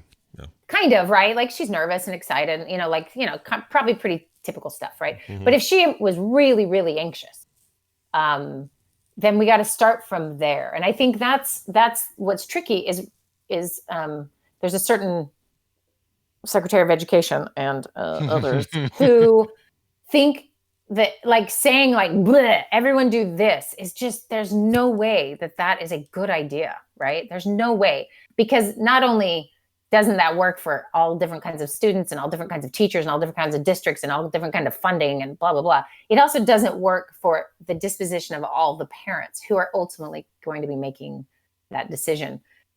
So it's very tricky. And she didn't say where she lives, does she? Doesn't. Let me make sure. I'm going to make sure real quick. No, just talks about how they just moved states and have been there for so they're 4 years. kind of in a new place. And this is what's there are listeners who don't live in the United States, and their local municipalities and their governments are telling them certain things and how that, what they're going to be doing. And here's where, and I always make this same argument. If the leaders in the situation, so it's the school board or the whoever, if they're acting like adults and they're taking full responsibility, then everyone else feels better. Right. And so I have been on the phone with lots of people in lots of circumstances, and Sweden being one. And Sweden's, of course, famously known now for the ones who didn't shut completely down, and asking them, how secure do you feel? What's it like? And are they as scared as the rest of us? Sure. But they have so much sort of faith in how it's being run that it soothes that anxiety. And so if this woman, I think one thing the emailer could do is contact whoever it is at the school that's going to give you the sense of how things go. So that may be the school social worker, that may be whoever coordinates for special needs kids education or whatever it might be. In my case, I have a child with special needs, and the heroes on earth are special needs teachers. Oh my gosh. Yeah. These people are amazing. Yeah. And they recognize this principle so intuitively, because they've got to, make sure all of these kids are actually safe all the time, and that they are getting very nuanced level of education and care and training and so if you want to feel safe, you talk to somebody who is over that program, who's already, that's their jam, is already making that happen for parents, because parents are now oh, my child has this diagnosis. I don't know what to expect. They're already doing this full time all the time. So finding those sources where you can feel comfortable so you can make that decision can be really impactful. I know for me, the governor of Minnesota was a former teacher. So I automatically have whoever's leading the call and the discussion is someone who gets what it's like to be in a classroom, who gets what it's like to be a parent. It's like instantly I go, oh, okay. Then rather than a dude who is a lawyer, sorry, all you dudes who are lawyers. Yeah, sorry, lawyer dudes. You're gonna get no pass today. Yeah, if you've been in a classroom with 30 kids and they don't know how to social distance and they're not going to wear their masks and they're, he just has a sense. So, and then also my school district has been incredible. I feel like they've surveyed every kid who is in 6th grade and up and compiled all the data. They've surveyed every parent. They've showed it's so transparent. This is exactly what people are thinking. This is what people want. Here's the school's plan. I could email it to you. You would be blown away. And this is before the governor has made a final call. So I know what's going to happen no matter what. If the governor says no school, we already know the plan. If he says hybrid model, we have a plan. If he says kids are going back, we have the plan. Right. So what's up with Minnesota? Why is that possible? And I think a big part is that we fund our schools really well. Now, do we have real problems with racial stuff? Yes, we do. Yeah, they've been in the news a couple times this year. Yeah. Well, have you heard of us? I'm not sure if you heard of Minneapolis, but there's some challenges. But the schooling situation here is pretty good. Obviously, it's not perfect everywhere, but it's just well funded. And when I talk to people where that is not the case, their schools are overcrowded and not well funded. Chaos seems to sort of reign. So it kind of really depends on where you are. And that's unfortunate, right? No one can do anything about that. I just happen to pick a lucky spot. And the Swedes are enjoying the lucky spot that they have because school is so valued there. And those kids as the cultural commodity. And then they have a healthcare system that can handle anything that maybe we can't handle. We're going to crack under. And not to say they're perfect either, but that idea of like, there's some structure in place.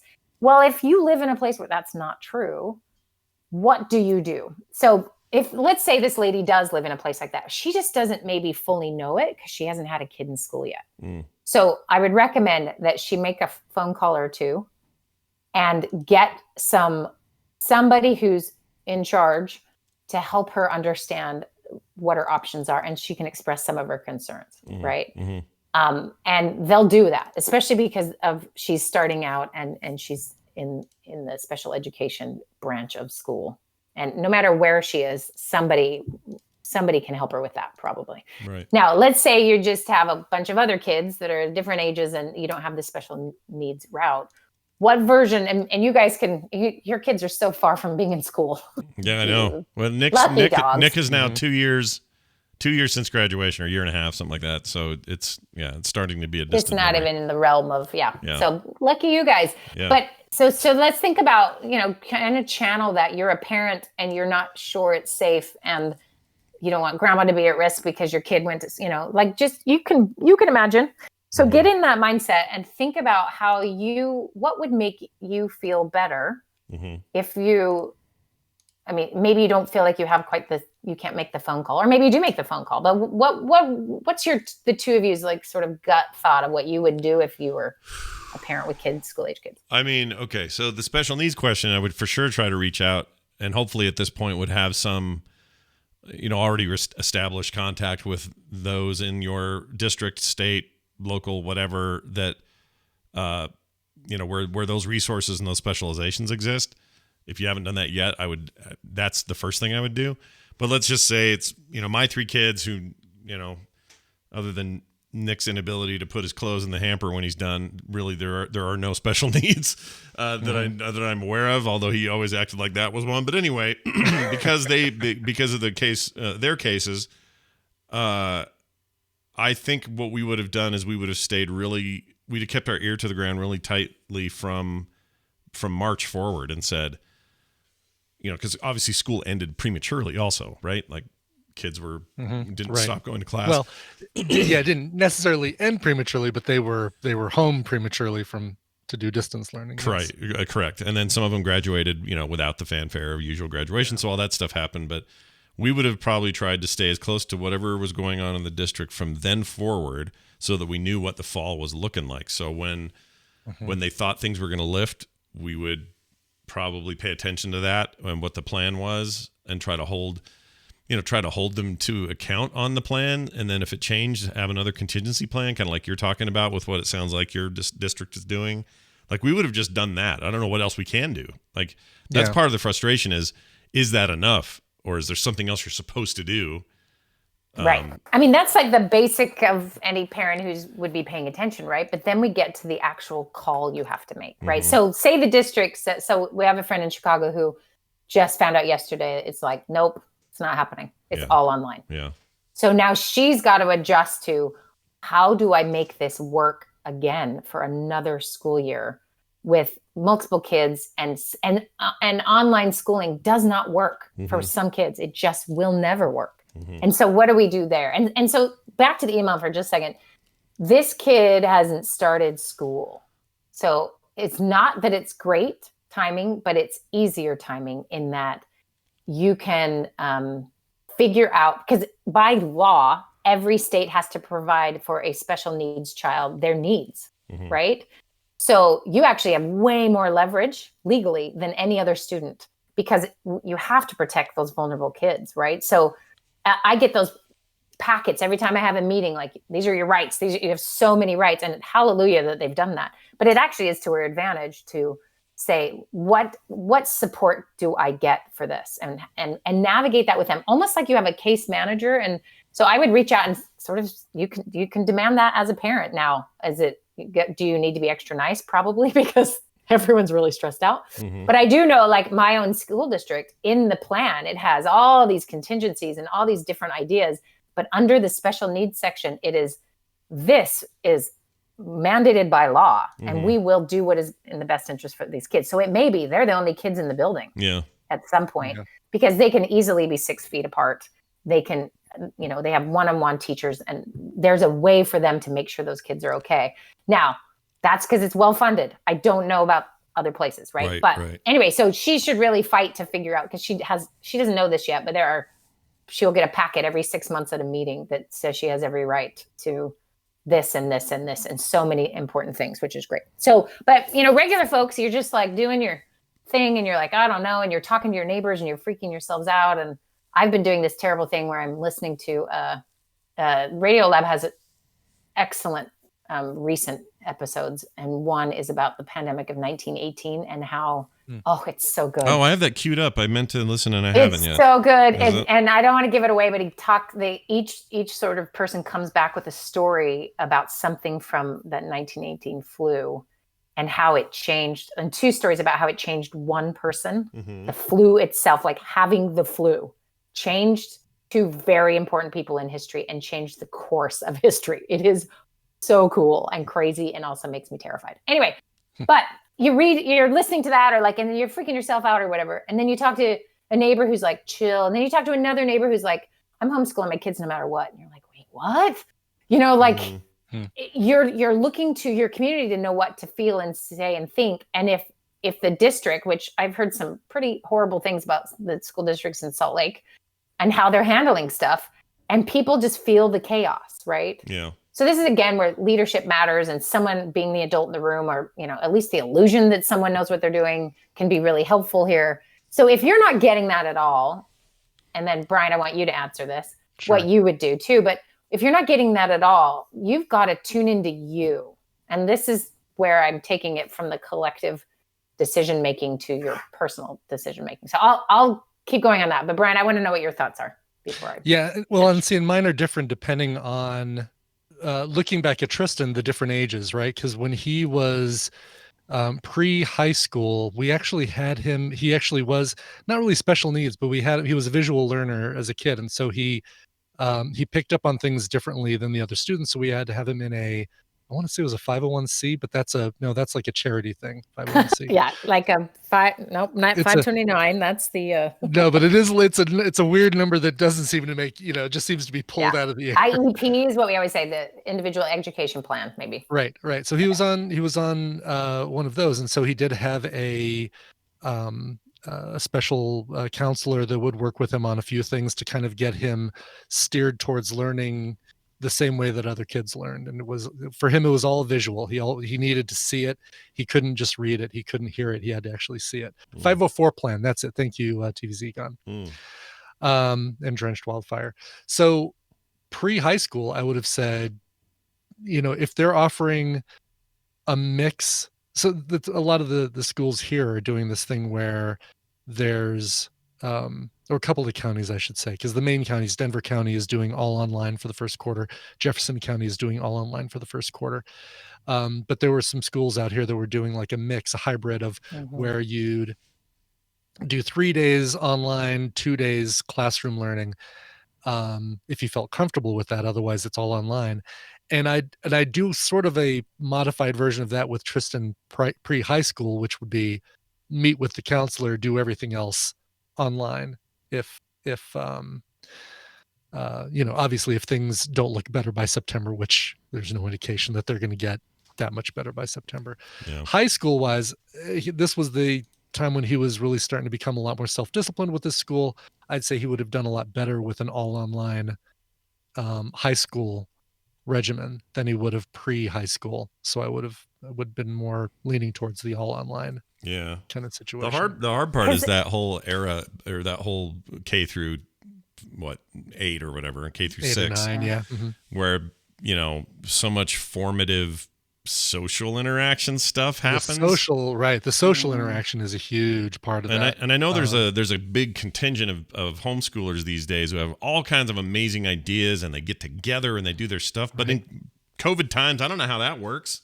Like, I don't know what you're supposed to do to keep that going. And how do you keep it going on a very local level? Because that interaction needs to be more than just FaceTime, so. Well, the kids in this neighborhood don't seem to be doing anything other than just riding their bikes all up and down the street together and doing a lemonade stand. One of them came by and did door-to-door lemonade sales.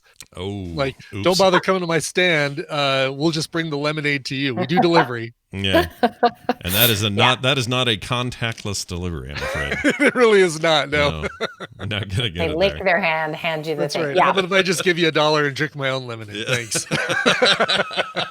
There you go. Well, and it's I mean, like you're saying, it's very individual for what each child needs, and and in my case, I've got 4 kids with 4 very different deals, and that is actually impossible. So, part of what I hope to sort of summarize a little bit with is that not only is this impossible, what we're asked to do and how to navigate this is impossible for individuals to feel like they are doing it right and well. And so to some extent, collectively, we're all just being forced to settle for something that is not optimal for our children, right? And that is new. That's new for us. We always, let's optimize, let's make sure everything's, and kill ourselves doing it. Well, the most common, I call it pandemic brain, but it is just low grade depression everywhere, right? Decision is harder. People are sleeping weird. Like nobody feels like themselves. And then there's some people who are fine. Great. I don't meet those people, so I don't know. But there is this like, what is actually good for your child is also what is good for you. So if you're going to lose it because they're home one more minute and you have the option to do the hybrid model or to send your kid to school, you've got to calculate. So we're very good at calculating the physical risk or saying like, nope, that's too scary because that's, but we will put our mental health, slowly drive ourselves into, a really bad place because we do that all the time, right? We have a long week and we just plug it through and then we crash on the weekend, or like we're kind of built to have more elasticity with our mental health than we do with our physical, especially when it comes to a disease, right? And we're going to get it. That's the crazy thing about 1918. They did not know it was a virus, Yeah. right? They Yeah. didn't even know what it looked like. They didn't have the technology to see it. Day one, we can see a spiky ball that's terrifying, right? Mm-hmm. They had none of that. And so, I mean, it's crazy when you think about the differences. But we have some sense of what to do there, even though it can be really awful and terrifying. It's the other part we might be missing. And so I know there's groups like the American Pediatric Association and others that are like, we got to figure something out for kids. This isn't just the physical risk that we have to be concerned about. So I know parents are worried about that. So let's start with you. And I know this might be different. We're used to being told, we're always kind of like, well, what's best for the kid? So I just want you to back it up a step. What's actually best for you? And obviously what's best for me is that my kids go to school every day and are healthy and we just have a normal life. Okay, well, that's not real. All right. So what is the next best version for me? Mm-hmm. And so me personally, it's the hybrid model. If I can just have a day, just give me one bloody day where I am alone and I cannot be worried, and I may regret that because somebody may get sick. And fortunately, my school district has a plan. What happens when there's an outbreak? How are teachers being protected? So some of the older teachers are automatically on the online teaching groups, right? Mm-hmm. Whereas some of the younger teachers who feel like that they are comfortable being there, they're going to be the ones in the classroom. Anyway, so whatever it is, I guess I'm ready. I'm going to have to adjust to whatever they decide. If they decide it's all at home, I'm going to have to adjust. But I have to start with, what do I need to do to keep my sanity? Because guess who decides everyone else's sanity? Is the parent. That's why it's so much pressure, right? Mm-hmm. That's why we're numbing out. That's why every single day feeling the same and time warping and, having a hard time making decisions. I mean, that's our body responding to this inordinate. What's the word? Inordinate. Inordinate. Yeah. How is it on correcting you? I don't get it. What happened there? Don't correct me, Brian. What is the word? World? Inordinate, right? Inordinate? Yeah. Inordinate. Okay. See, yeah, that's right. I have pandemic brain. The more you say it, though, the more wrong it sounds. I know. Somebody help. We have problems. Anyway, so does that look like you make sure you are regularly dating your spouse? The answer is yes. Mm-hmm. Does that look like you have some timestamp of like a thing you go and do? Yes. Even if before it was only bowling where you would scream at each other and you can't do that anymore. Well, then you need to go find the woods where you walk in that same time and get yourself some ritual and meaning to so your mental health is okay. If you need to go talk to someone, go do it now. If you need to get some medication, do it now. If you need to eat better, try. It's really hard, but try. Are you okay? Mm-hmm. And then you're going to have something to give to make sure these kids are okay. Mm-hmm. What we're doing is everyone's not okay at once, and that is incredibly difficult. Yeah. So we're going to make decisions for our kids out of fear. We're going to make decisions based on we're not okay. And so I just want us to shift back a little bit to how can I be a little more okay? So this woman, going back to her email, is she okay with this diagnosis, right? Yeah. Like, has she worked through some of those feelings? And not all of it. This is a long journey. But is she in a good place where she can advocate for his needs? Awesome. If that's in place, well, then next step is, and so this is tricky to do all this work during a pandemic. I get it. But really checking on our own well-being and making sure we're in a good spot. Because there's not a parent listening to me right now who has not been yelling at their kids or behaving stupid around their kids, and it has nothing to do with the kids. It has everything to do with the bill that's coming due, or has everything to do with you just read the news for the last 30 minutes and your heart is broken. Whatever. Right. We are humans trying to do an insane thing right now. And that's true of your work. Like if every job needs to send an email and say, hey, we realize you're not working from home. We realize you're living at work. What a nightmare that is for you. And taking care of your kids, like group hug, but without the hug. And like, it's okay. But we don't have it. So we've got to figure out how to, in our own group of support groups, really make this strong. So I want to talk about one concept that might be helpful. So it's the pod concept. You guys have heard of this maybe? No, I've never heard of this. This is at least how moms talk about it. But I understand it in video games. Like I need to pause and go eat dinner. I get that. No, not pause. Pod. Oh, pod. Pod. Oh, okay. Well, you'd think I'd know that word. Yeah, you were grown in a pod. Yeah. No, I get it now. Okay. Okay. We call them So netcasts now, though. Yeah, they're. Wendy won't get that joke, but that's good. All I right. won't. Okay. So anyway, pods, and that is just who are in your circle that helps nurture the psycho emotional stuff for your children and you. Okay. So mine is my friend that I can go walking with, and we can be separate, and we can be outside, and we can vent all the things we need to vent, and laugh at all the things we need to laugh at, and exercise and enjoy a beautiful lake. Yeah. So that's someone in my pod. Well, part of understanding the safety there is that I know what she's doing with her kids and where her pod, what that looks like. So everyone keeps it pretty small, but you open it to those who are going to benefit your kids. So yesterday, Peter had an impromptu outside play date with a classmate who happened to be outside when we walked by. We haven't seen that kid since March.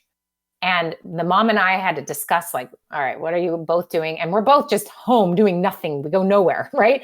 And so is that a kid that can be safe in that pod? And now can we communicate, right? So that, and he was like the happiest thing the rest of the day. It was 1 hour play date, and it made such a difference. I was like, oh my gosh, I have failed this child to figure out the pod method, right? Yeah. But it's not easy because sometimes, like, we have a neighbor who's a police officer, and he is always around everyone, and he's trying to be careful, and but his exposure is really high. So are we a little more careful? Sure.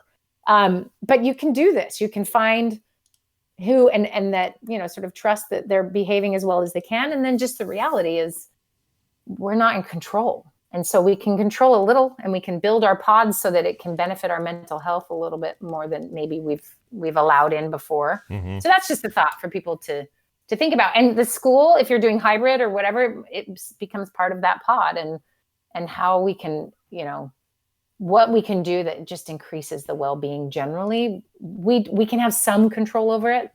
And so that's where we got to start with the places we do. Making a phone call because we have control over that. Making sure we're getting rest and eating well and exercising and going on a date or whatever, because that's a thing we can actually control. And then that has ramifications for all the other decisions we're making and feel inept to make. Mm-hmm. No, that's true. I don't know. All of this is good discussion and good advice and everything else, but man, do I feel for parents right this second. Yeah. Because it's not like today they woke up to, more bad news. And there are days where you wake up to a sunny morning and you're like, wow, it's kind of nice outside. And you kind of, for a second, you kind of forget, and the kids are in the backyard playing and everything's good. And then you find out a day later, oh, they're spiking in our state, and now they don't know what they're going to do. And you're thinking, well, both of us work. If the kids are going to be here, okay, but we need to know soon so we can plan. Like, I don't know, man. It's just kind of weirdly unprecedented. The problem is the infrastructure that is in place for the most part for modern life ignores the potential of an outbreak of a deadly virus. Oh, yeah. So it's like movie theaters, concerts, anything where everyone's just all mushed up together. These things have always existed in human times, but when we would wipe out millions of us because of it, we didn't know what the crap was going on. We usually blamed it on some demon or something. And now we know what it is. And now we have to kind of rethink everything. It's like somebody said to me the other day, so what are they going to do? Make us do masks when this is all gone? It's just regular flu season. And I'm like, well, no one's going to make you, but what would be a good idea? If we wore more masks during flu season, because 91,000 people die a year from flu. And wouldn't it be nice if we cut that down too? Wouldn't that be cool if we saved a few lives there? And I'm just thinking, well, is the mask the greatest obstacle in the history of your life? Yes, why isn't it your seatbelt in your car? Why isn't it your pants you have to wear in public? Why isn't any of those other when things? I'm chewing tobacco, I can't spit it out without having to lift up my mask. Coverville@gmail.com, by the way. That's fine. I wasn't going to go there. He'll take it. But yeah, you know what I mean? So like these parents have all of that already to deal with, and now this, and I don't know, I'm just feeling a lot of weird empathy pain. And the hard part about, usually if somebody's in trouble and you want to do something, like when you were here, you did a big food drive for some of the poor kids in North Salt Lake. And I remember that being a big deal. Also, I remember you being really sick and pregnant. Do you remember that? You were pregnant with Peter and you were so sick. You had the flu or something that was bad. Mm-hmm. Anyway, I remember being like, oh man, this is such a cool thing. It's action. You can actually say, well, what's the problem? kids are hungry, very poor neighborhood. There's not good systems to take care of it. So we're going to rally together and we're going to do a huge food drive. We're going to feed a bunch of these kids. So it was like problem, strategy, execution, right? In this case, it's like, hey, all these parents, locally or nationally, everybody all around me, they're going to have trouble right now. Normally, Kim and I could go, okay, problem, strategy. Now we're stuck because we don't know what to do. We don't know how to help. Because you would tend the kids. We would do all sorts of things. All the virus loves the same kind of behavior. Yeah. Yeah. I like, honestly, we have, last night we had this conversation. We're like, what else can we do? Not just that, but other stuff. Like, what can we do? There's only so many dropping off, a nice little package for the neighbor lady, just letting her know we're thinking about her that you can do. Then that becomes all you can do. What else are you going to do? Like we just starting to feel like we can't do much to help people in a time where help would be nice. And so we're trying to think of other ways like, well, all right, well, if we donate to this, that's good. And also if we, I don't know, make sure we're checking on people, you just start to feel hamstrung about what you can physically do. And it would be great if we could say, bring your kids over here. We'll keep them all weekend. No problem. We got this. We'll help you out. And you guys can finally get away and get some time to yourselves during this weird thing where they're all, but we can't. I mean, we could, but it's a bad idea, Right. Like it flies in the face of the whole point anyway. So I don't know. It just sucks. Right. And I think for people like in my category, there's a few of us out here who don't have anxiety, who it's our first rodeo, and we're like, what is this feeling where this bad thing? Like if I go help this person. So this happened just the other day. Allie got her blood drawn for just a hemoglobin test, just like a well child checkup. And we go outside and she hadn't eaten in a while. I forgot. And she's like, I don't feel good. So we sit her down and she just, it was terrifying. She just launched, she was sitting on a curb and then just launched herself backwards into the bushes and passed out. Oh, and man. Oh my God. It's the closest to a dead body I've ever seen because she's so white anyway. It was like crazy. Her color, I've never seen anything like it. And I was like, oh man. And there's this older lady in a parking space not far from us with her door open, reading her Bible. I'm pretty sure where she was reading the story of the Good Samaritan. Mm-hmm. Anyway, she's fresh in her mind. We're sitting there and I'm like, oh crap. And I'm trying to help her and I'm moving my car and my car's in a weird place. I go to turn my car off and I come back and she's just and this lady just stared at us. And I was like, hey, Jesus lover, could you, no, I didn't say that, but it's this idea of like, probably normally that woman would have come right out and helped us. Mm-hmm. But she is old and we are vectors of a disease and she doesn't know. I'm sure we scared her and I didn't make her feel bad at all. I just was like, I get it. But also like, what happens to us? Like when our normal connectiveness to others or helping others or the world feels safe because we can do these physical things for each other is sort of taken away. It's not good for humans. Mm-hmm. We're not, I keep thinking I need to write an op-ed for, I don't know, realsteps.org. Because no one will read it, but about how we Americans, we're like a couple fighting and we're thinking about divorce. Like we just have some serious problems. And what happens with a marriage that's rocky, it's like you add one thing and it really starts to crumble. And I feel like that. I feel like the pandemic is this version of we can't see each other's mouths. Mm-hmm. We can see each other's eyes, but it's not enough. It's not enough to feel that even at the simple things, right? And so I can have this experience in a parking lot, which would normally make me feel connected to humanity, but instead made me feel really alone. Yeah. And I was like, I don't want to run back in the building and get the people who work there to come out because now what if she's got COVID suddenly? She didn't, obviously. She just fainted from giving blood. But there's this hesitation to have the solution or connection with people because everyone's in a different place. Everyone has a different feeling about all of it. Everyone's anxiety is different. It's really tough. So which always brings me back to, maybe it's me trying to always find the solution, is like, start with you, make sure you're okay. And what can then you've got that mask on your face in the airplane, right? And then who's near you and what mask can you help them put on their face? And then is it just you have to battle with, I can only do so much right now. And that's just the reality. Like someone else is battling with some other version. I don't know. Sometimes that plane is going down no matter what. And so what you do is you hold somebody's hand and give them a good final moment of care from somebody who's a stranger. Like I think that metaphor actually works really well. I don't know if I should envy or feel bad for people who have their first anxiety experience during all of this, because when it happens to me, it's just, hello, darkness, my old friend, because I'm used to it and I totally get it as an anxious person my whole life. But yeah, like a lot of evidence that it works out, or like another day shows up. Whereas I think for us newbies, it's like, is this really the end? Yeah. It can feel like it. Is this where the plane actually goes down? Because I'm not tuned to that at all. And I have such a hard time in grocery stores now because everyone is so tense. I feel like I can't handle it. It's so awful. Yeah. Because it's the feeling, right? Yeah. It's everyone's feeling this. And a friend of mine who has anxiety says, yeah, that's how I feel all the time. That feeling you've just experienced. Yeah. It's every day. I'm like, holy crap. Yeah. No, trust me. It's definitely for me. What usually happens to me is I've gotten good at sort of tamping it down or recognizing it and going, oh, I know what this is. So this is just that. And so go on about your day, do your thing, focus on other stuff, and it'll ease. But what usually happens is it comes out in weird dreams for me.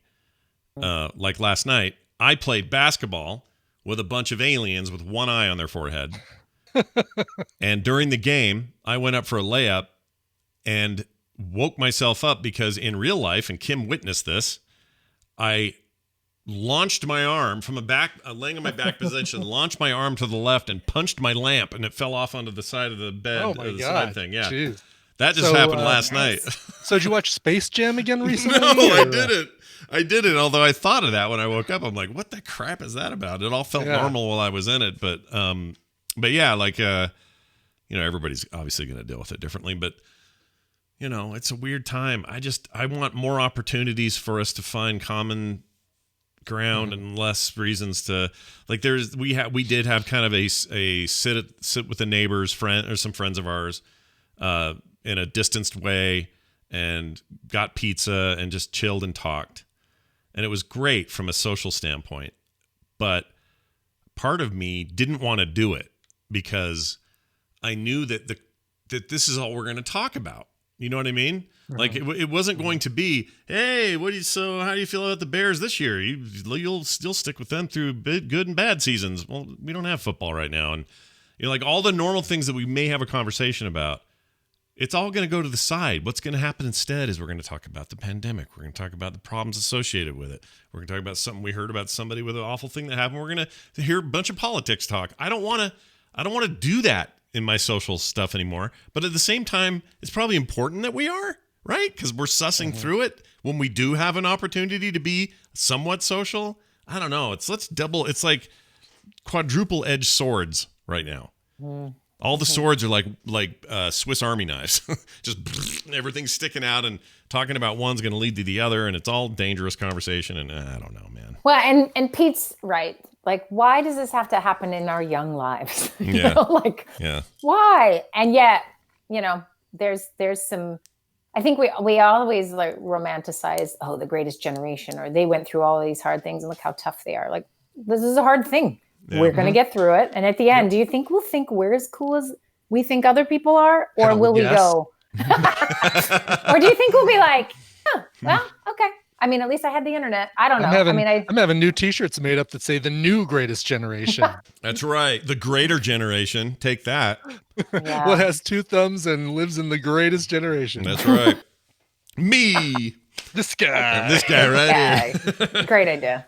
Anyway, I hope this is helpful to the parent who wrote us, but also all those who wrote in and everyone else who might be dealing with this. I don't know. I feel like just talking about it helps, even if we don't have direct solutions for your exact situations. But I guess that's always true of Therapy Thursday. So send us your feedback. Let us know. And do sign up for realsteps.org. We weren't kidding. Let me give you a final warning. We start Monday. Whoa. And so you need to sign up, please, immediately. It would be great. I think we'll let you up until maybe Sunday, but you'll be behind the curve. So do it right now.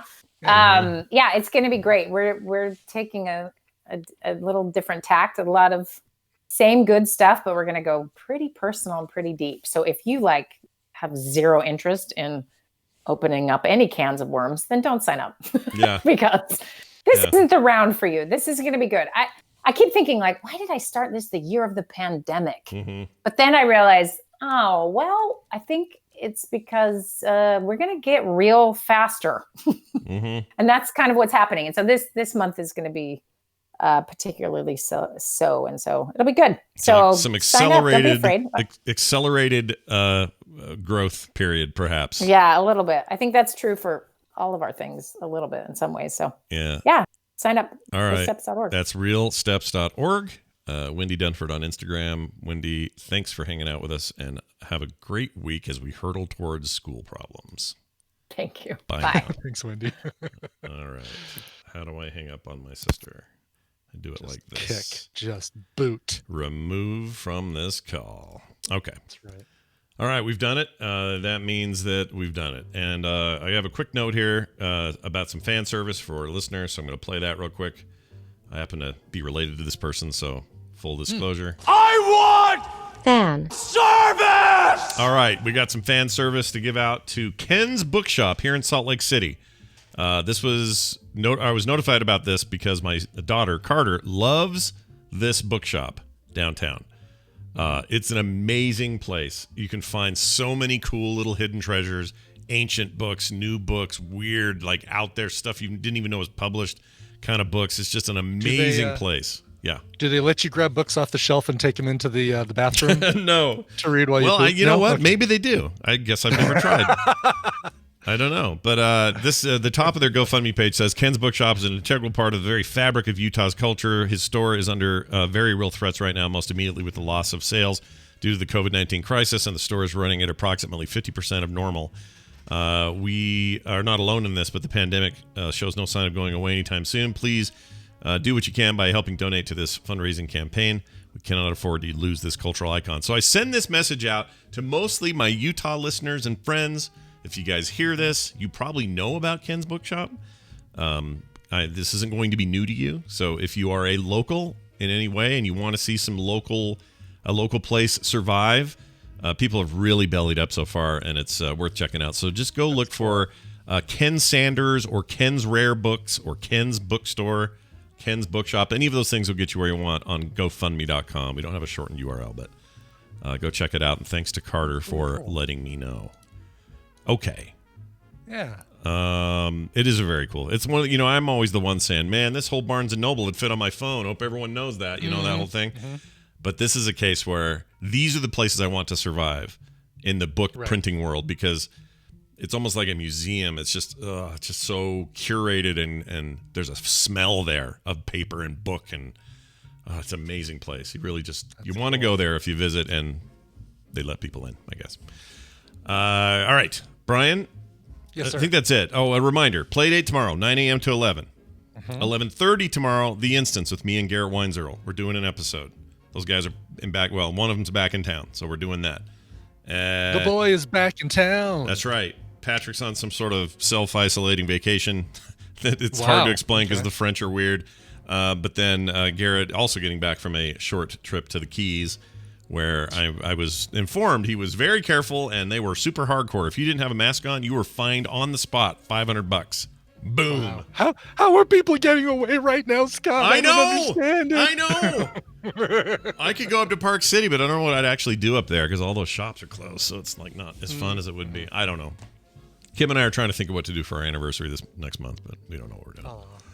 Anyway, so there's that, and also patreon.com/TMS is how you support this show. If you're looking for details on how you can support us and get extra content every day, not just once a week, but every day you get bonus content that you can get only that way. Go to patreon.com/TMS, frogpants.com/TMS has everything else you need. You can contact us there, whatever. We prefer your emails, themorningstream@gmail.com. I think that's it. All right. Do you have, let's see. Your Coverville went up yesterday. You should mention that. Coverville went up yesterday, right? It was a salute to new school hip hop. So your LL Cool J, your Public Enemy, and Run DMC. Nice. You be healing. It's good stuff. It was a lot of fun. It was a really fun collection of stuff yesterday. That's awesome. Yeah. Did you play Baby Got Back from what's his name? Sir Mix-a-Lot? Yeah, but not him, because that's but covers of that by Jonathan Colton or something, or No, because it was LL Cool J, Public Enemy, and oh right, you already said the Run artist. DMC. Yeah, in my head I'm thinking, oh, it's all the rap from that era, but obviously that's not it. Okay, That's right, like mid '80s hip hop. there you go. Check it out, coverville.com for details. Brian, let's play a song. Speaking of covers, Sure, no problem. Renee A wrote in and said, "Hey Brian, Renee A here again. I've been watching the Kingsman movies lately and would like to request a cover song played during one of the best fight scenes